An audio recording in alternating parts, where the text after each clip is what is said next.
தமிழன்னு ஒரு படம் கூட ஒன்று வந்துச்சு.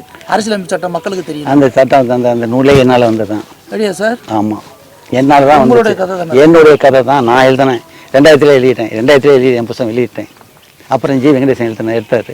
அப்புறம் தான் அந்த விஜயன் எவனோ ஒரு படம் போட்டு எடுத்தாப்புல. அந்த படமே நான் எழுதின கதையை பாய் சார். விஜயன் எவனோ ஒரு தெரிஞ்சுட்டீங்க. இன்னைக்கு அவர் ஒரு பெரிய அரசியல் தலைவர் சார். நீங்கள் ஏற்றுக்கிட்டா நான் என்ன பண்ண முடியும்? நான் பெரியாரை ஏற்றுக்கிட்டு இருக்கிறேன், அண்ணா ஏற்றுக்கிட்டு இருக்கிறேன் சார். இன்னைக்கு அவரும் ஒரு பெரிய தலைவர் சார். சார் நீங்கள் ஏற்றுக்கு யாரை வேணா ஏற்றுக்கிட்டு நான் தலைவர் துண்டு கட்டிக்கிங்க, டான்ஸ் ஆடுங்க. ஏன்னா வந்து பாட்டுக்கு 10 ரூபா பாடுங்க. அன்றைய தலைமுறையில் உங்களுக்கு பெரியார் வந்து ஒரு மிகப்பெரிய ரோல் மாடல் இருந்தாலும் இன்னைக்கு விஜய்க்கு ஒரு ரோல் மாடல் இருக்காங்க. ரோலுக்கு என்ன இருக்குது? நான் சொல்றேன், பெரியார் வந்து பெரியார் வந்து எனக்கு நாட்டிய கல்வி ஆசிரியர்னு சொல்றேன். அவன் எதுக்கு ஆசிரியர்னு சொல்லுவேன். இது சார் இப்படி கேட்டாது அவங்களோட அப்படித்தான் நான் கேட்பேன் சார். அப்படித்தான் கேட்பேன். நீங்க இப்படி கேட்டீங்கன்னா அவன் எனக்கு எதுக்கு ஆசிரியர்னு சொல்லுங்க.